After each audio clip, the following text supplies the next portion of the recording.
युद्धकांड 18वां सर्ग। भगवान श्री राम का शरणागत की रक्षा का महत्व एवं अपना व्रत बताकर विभीषण से मिलना। वायुनंदन हनुमान जी के मुख से अपने मन में बैठी हुई बात सुनकर दुर्जय वीर भगवान श्री राम का चित्त प्रसन्न हो गया। वे इस प्रकार बोली, मित्रों, विभीषण के संबंध में मैं कुछ कहना चाहता हूँ। आप सब लोग मेरे हित साधन में संलग्न रहने वाले हैं, अतः मेरी इच्छा है कि आप भी उसे सुन ले। जो मित्र भाव से मेरे पास आ गया हो उसे मैं किसी तरह त्याग नहीं सकता।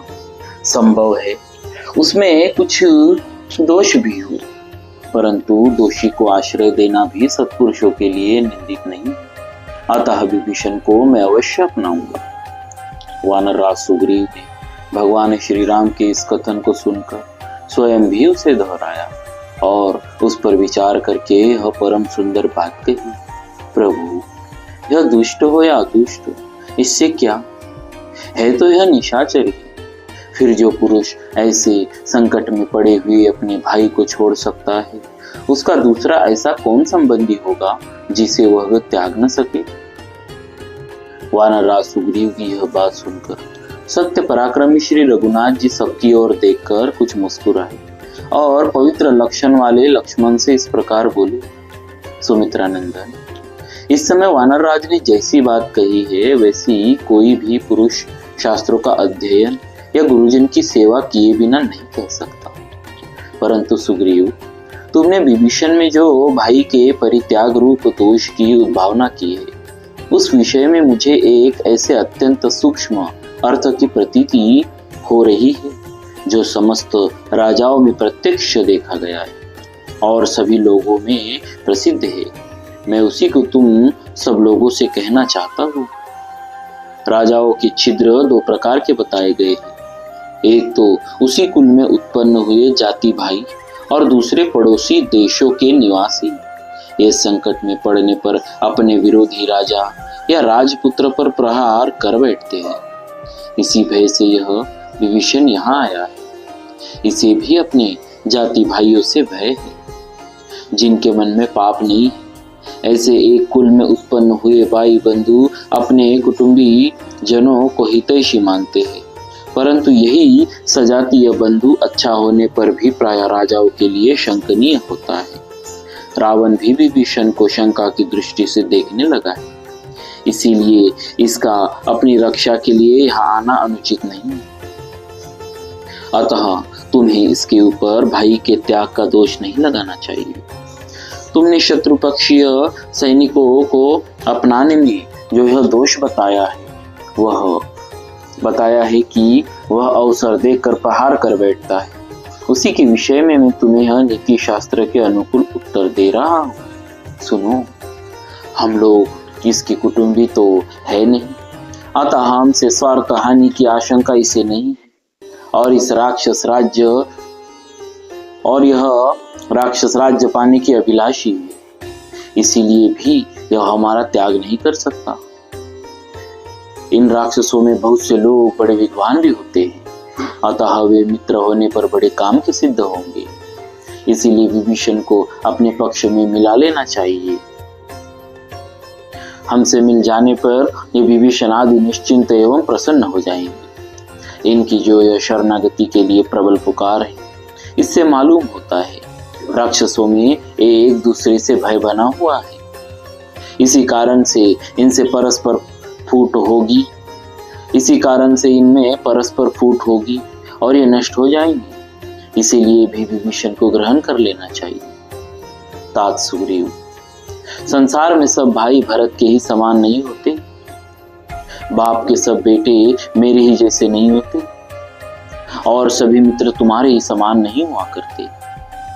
श्री राम के ऐसा कहने पर लक्ष्मण सहित महाबुद्धिमान सुग्रीव ने उठकर उन्हें प्रणाम किया और इस प्रकार कहा, उचित कार्य करने वालों में श्रेष्ठ रघुनंदन, आप उस राक्षस को रावण का भेजा हुआ ही समझे। मैं तो उसे कैद कर लेना ही ठीक समझता हूँ। निष्पाप श्री राम, यह निशाचर रावण के कहने से मन में कुटिल विचार लेकर ही यहाँ आया है। जब हम लोग इस पर विश्वास करके इसकी ओर निश्चित हो जाएंगे, उसी समय यह आप पर, मुझ पर अथवा लक्ष्मण पर भी प्रहार कर सकता है। इसलिए महाबाहो, क्रूर रावण के भाई इस विभीषण का मंत्रियों सहित वध कर देना ही उचित है। प्रवचन कुशल रघुकुल तिलक श्री राम से ऐसा कहकर बातचीत की कला जानने वाले सेनापति सुग्रीव मौन हो गए।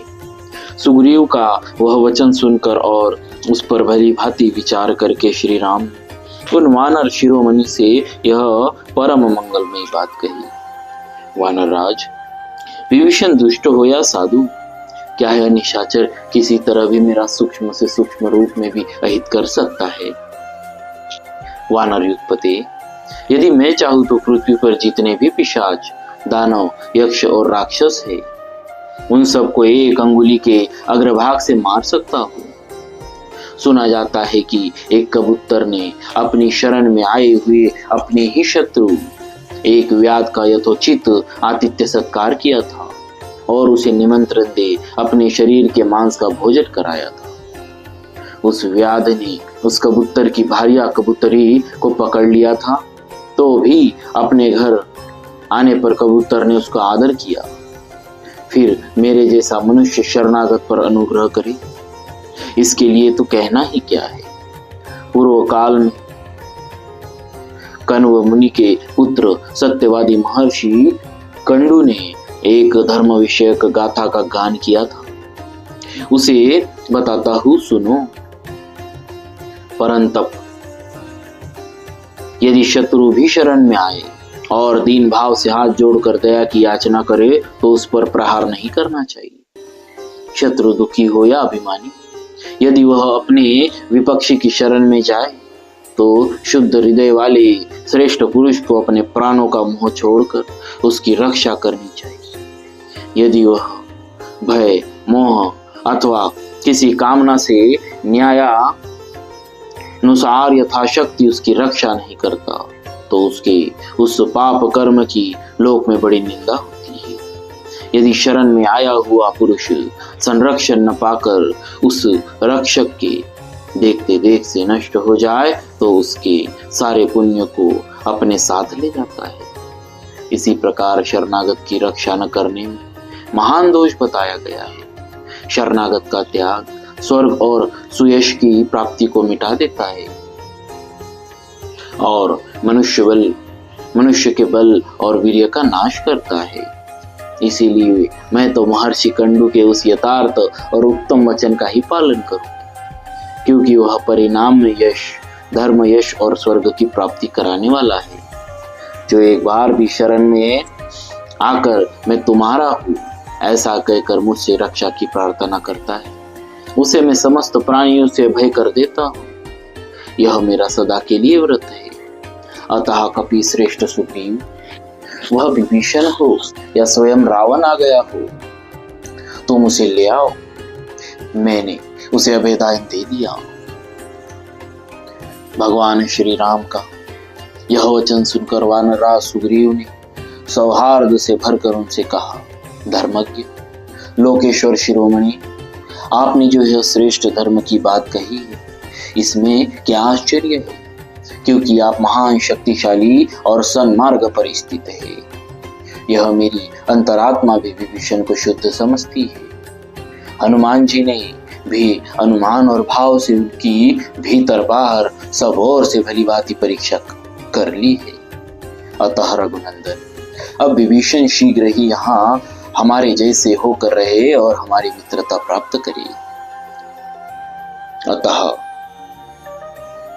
तदनंतर वानरराज सुग्रीव की कही हुई वह बात सुनकर राजा श्री राम शीघ्र आगे बढ़कर विभीषण से मिले, मानो देवराज इंद्र परीक्षित गरुड़ से मिल रहे हो, मानो देवराज इंद्र पक्षीराज गरुड़ से मिल रहे हो। इस प्रकार श्री वाल्मीकि निर्मित आर्ष रामायण आदि काव्य के युद्ध कांड में 18वां सर्ग पूरा हुआ। बोलिए श्री सीताराम जी महाराज की जय। भक्तवत्सल भगवान की जय।